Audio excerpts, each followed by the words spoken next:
Chapter 20.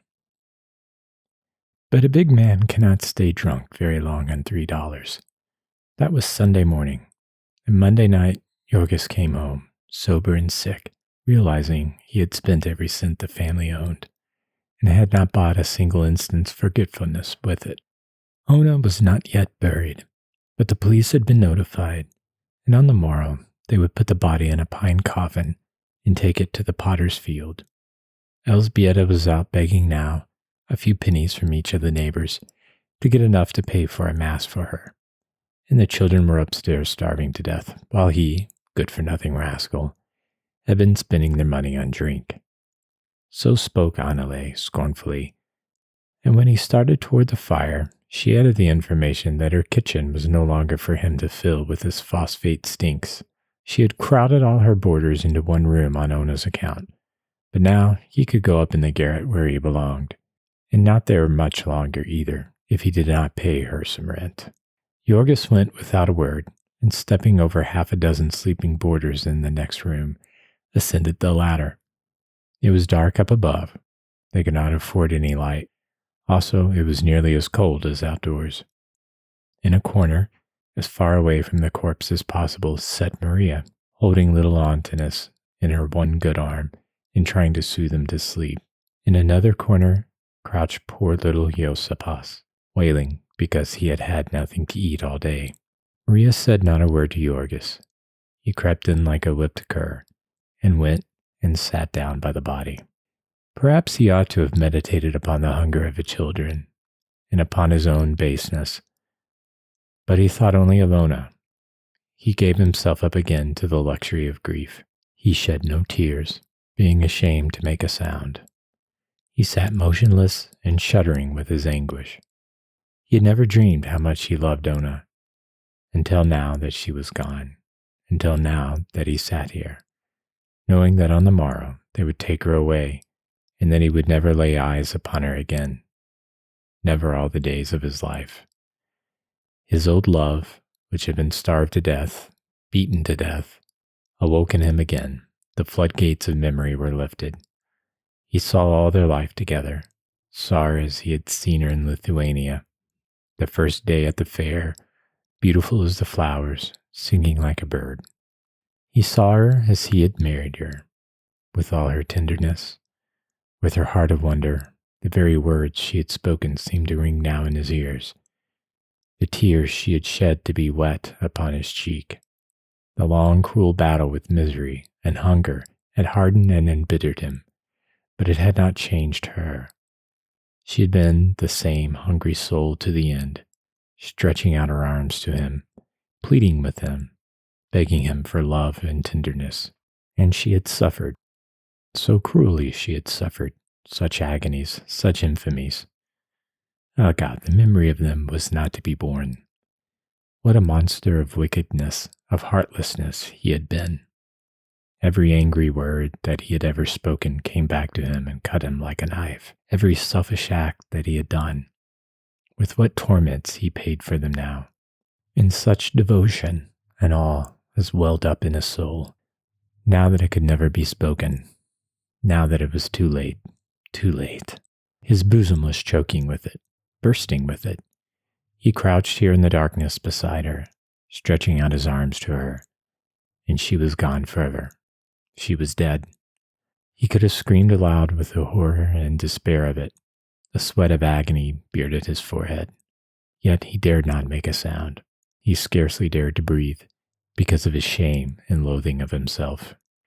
Late at night came Elzbieta, having gotten the money for a mass, and paid for it in advance, lest she should be tempted too sorely at home. She brought also a bit of stale rye bread that someone had given her, and with that they quieted their children and got them to sleep. Then she came over to Yorgis and sat down beside him. She said not a word of reproach. She and Maria had chosen that course before. She would only plead with him, here by the corpse of his dead wife. Already Elzbieta had choked down her tears, grief being crowded out of her soul by fear. She had to bury one of her children. But then she had done it 3 times before, and each time risen up and gone back to take up the battle for the rest. Elzbieta was one of the primitive creatures, like the angleworm, which goes on living though cut in half, like a hen which, deprived of her chickens one by one, will mother the last that is left her. She did this because it was her nature. She asked no questions about the justice of it, nor the worthwhileness of life in which destruction and death ran riot. In this old common-sense view she labored to impress upon Yorgos, pleading with him with tears in her eyes. Ona was dead, but the others were left, and they must be saved. She did not ask for her own children. She and Maria could care for them somehow, but there was Antinous, his own son. Ona had given Antinous to him. The little fellow was the only remembrance of her that he had. He must treasure it and protect it. He must show himself a man.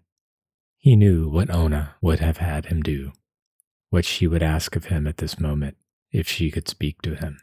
It was a horrible thing that she should have died as she had, but the life had been too hard for her, and she had to go. It was terrible that they were not able to bury her, that he could not even have a day to mourn her, but so it was. Their fate was pressing. They had not a cent, and the children would perish. Some money must be had. Could he not be a man for Ona's sake and pull himself together? In a little while, they would be out of danger. Now that they had given up the house, they could live more cheaply, and with all the children working, they could get along. If only he would not go to pieces. So Elzbieta went on with feverish intensity. It was a struggle for life with her. She was not afraid that Yorgos would go on drinking, for he had no money for that, but she was wild with dread at the thought that he might desert them, might take to the road, as Jonas had done. But with Ona's dead body beneath his eyes, Yorgos could not well think of treason to his child. Yes, he said, he would try, for the sake of Antinous. He would give the little fellow his chance, would get to work at once, yes, tomorrow, without even waiting for Ona to be buried. They might trust him. He would keep his word, come what might. And so he was out before daylight the next morning, headache, heartache, and all. He went straight to Graham's fertilizer mill to see if he could get back his job, but the boss shook his head when he saw him. No, his place had been filled long ago, and there was no room for him. Do you think there will be? Yorgos asked. I may have to wait. No, said the other. It would not be worth your while to wait. There would be nothing for you here. Yorgos stood gazing at him in perplexity. What is the matter? He asked. Didn't I do my work? The other met his look with one of cold indifference and answered, There would be nothing for you here, I said. Yorgos had his suspicions as to the dreadful meaning of that incident, and he went away with a sinking at the heart. He went and took his stand with the mob of hungry wretches who were standing about in the snow before the time station. Here he stayed, breakfastless, for 2 hours, until the throng was driven away by the clubs of the police.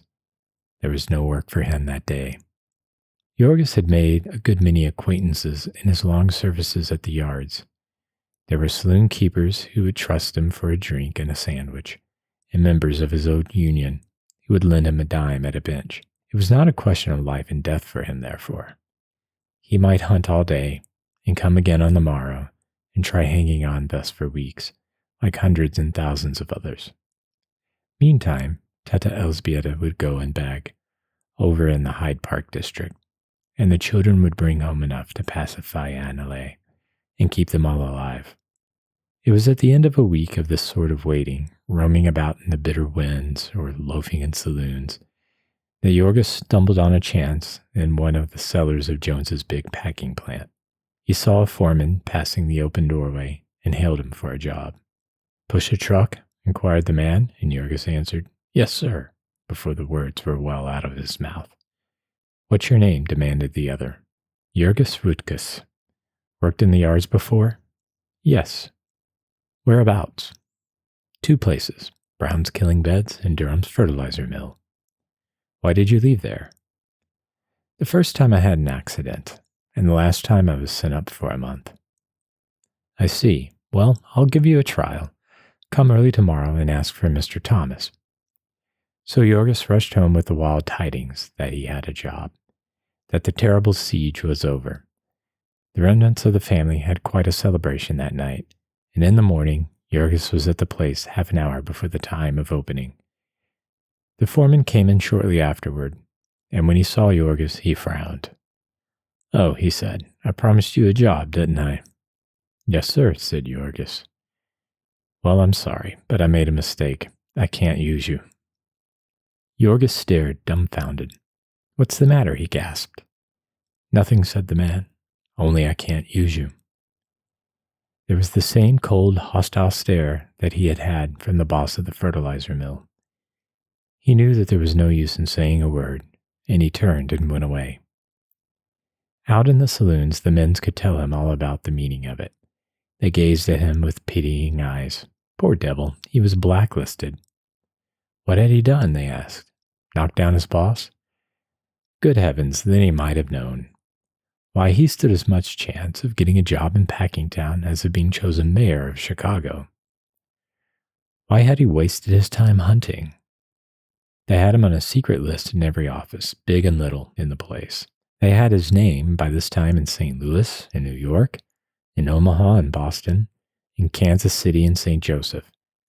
He was condemned and sentenced without trial and without appeal. He could never work for the Packers again.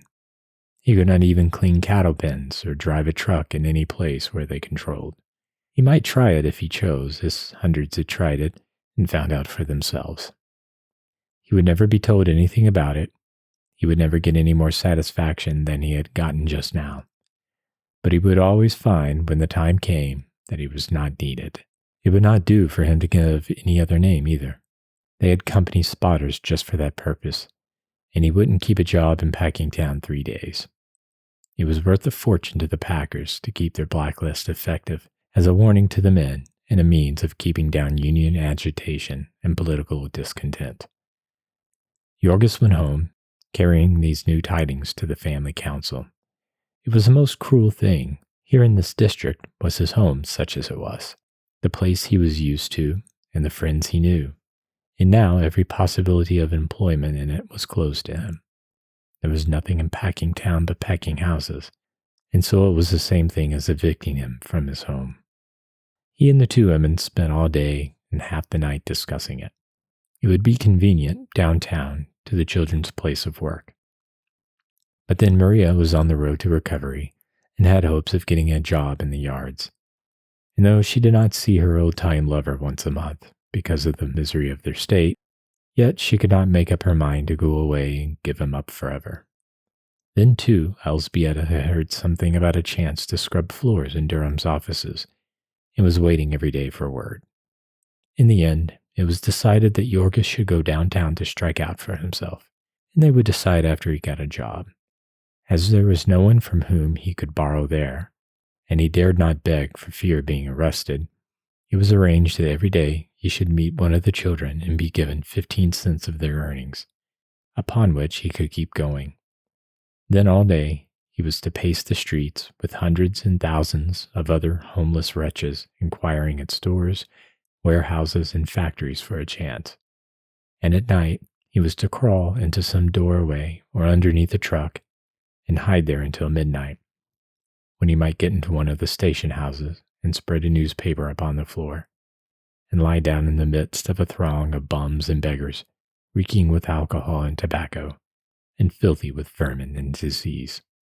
So for 2 weeks more, Jorgis fought with the demon of despair. Once he got a chance to load a truck for half a day, and again he carried an old woman's valise and was given a quarter.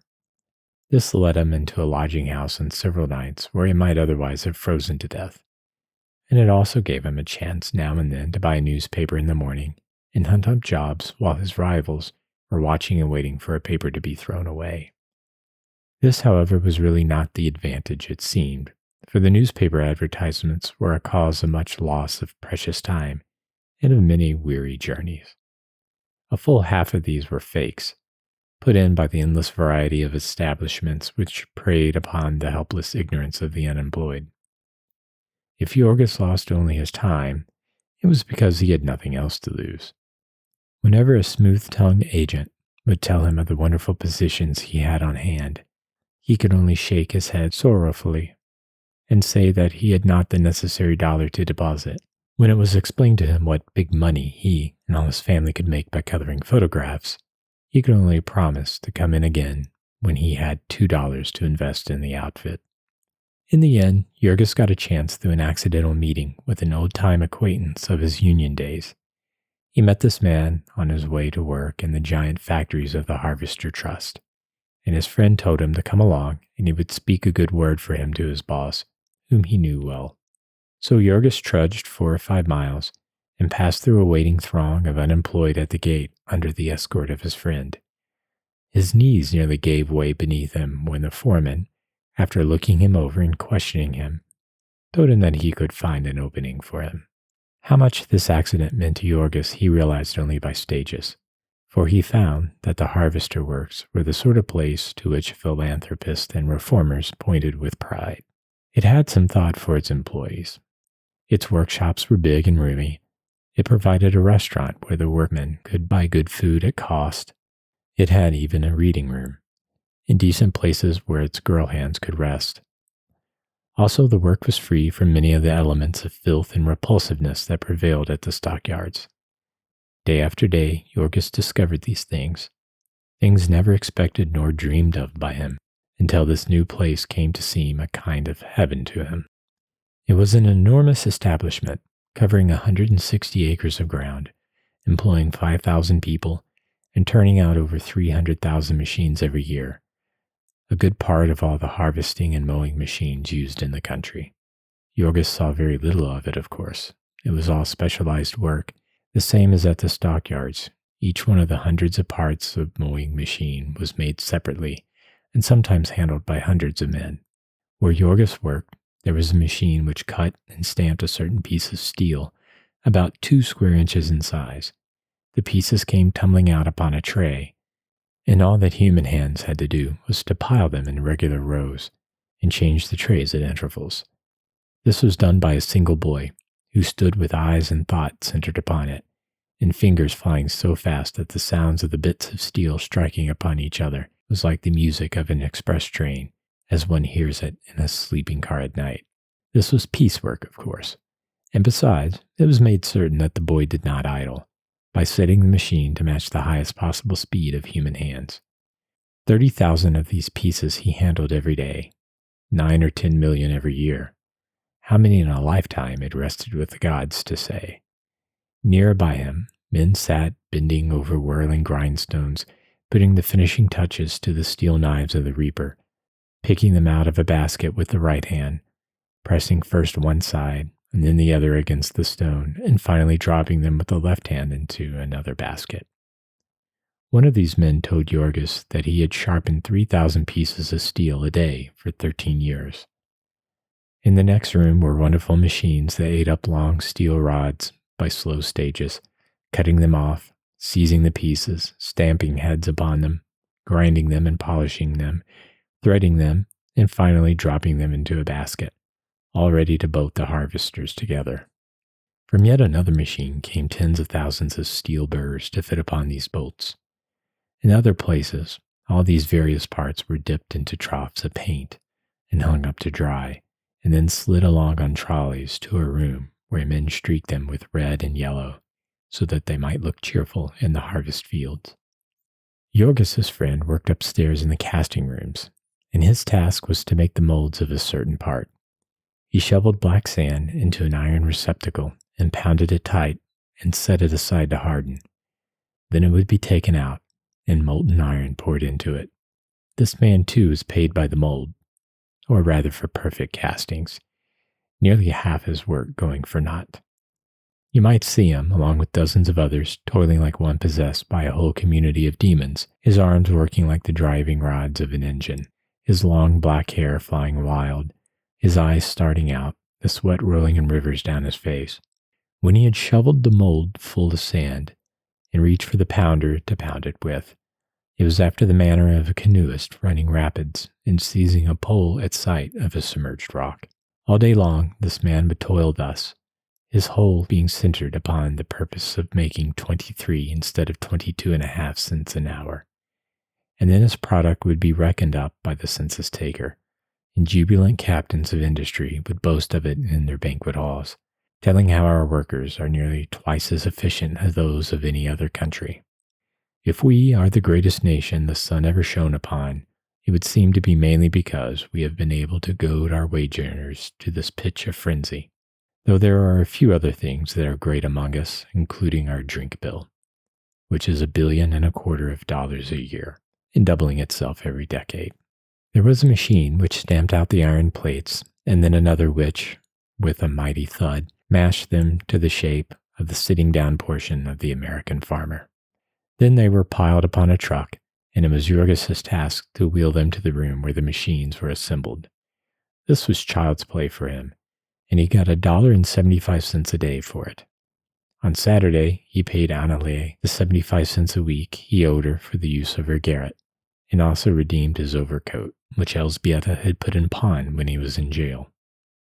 This last was a great blessing. A man cannot go about in midwinter in Chicago with no overcoat and not pay for it, and Jurgis had to walk or ride 5 or 6 miles back and forth to his work.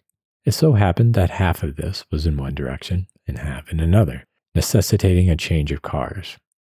The law required that transfers be given at all intersecting points, but the railway corporation had gotten around this by arranging a pretense at separate ownership. So whenever he wished to ride, he had to pay 10 cents each way, or over 10% of his income to this power, which had gotten its franchises long ago by buying up the city council, in the face of popular clamor amounting almost to a rebellion. Tired as he felt at night, and dark and bitter cold as it was in the morning, Jurgis generally chose to walk. At the hours other workmen were traveling, the streetcar monopoly saw fit to put on so few cars that there would be men hanging to every foot of the backs of them, and often crouching upon the snow-covered roof. Of course, the doors could never be closed, and so the cars were as cold as outdoors. Jurgis, like many others, found it better to spend his fare for a drink and a free lunch, to give him strength to walk. These, however, were all slight matters to a man who had escaped from Durham's fertilizer mill. Jurgis began to pick up heart again and to make plans. He had lost his house, but then the awful load of the rent and interest was off his shoulders, and when Maria was well again, they could start over and save. In the shop where he worked was a man, a Lithuanian like himself, whom the others spoke of in admiring whispers because of the mighty feats he was performing. All day he sat at a machine turning bolts, and then in the evening he went to the public school to study English and learn to read. In addition, because he had a family of 8 children to support and his earnings were not enough, on Saturdays and Sundays he served as a watchman. He was required to press 2 buttons at opposite ends of a building every 5 minutes, and as the walk only took him 2 minutes, he had 3 minutes to study between each trip. Jurgis felt jealous of this fellow, for that was the sort of thing he himself had dreamed of 2 or 3 years ago. He might do it even yet, if he had a fair chance. He might attract attention and become a skilled man or a boss, as some had done in this place. Suppose that Maria could get a job in the big mill where they made binder twine. Then they would move into this neighborhood, and he would really have a chance. With a hope like that, there was some use in living. To find a place where you were treated like a human being. By God, he would show them how he could appreciate it. He laughed to himself as he thought how he would hang on to this job.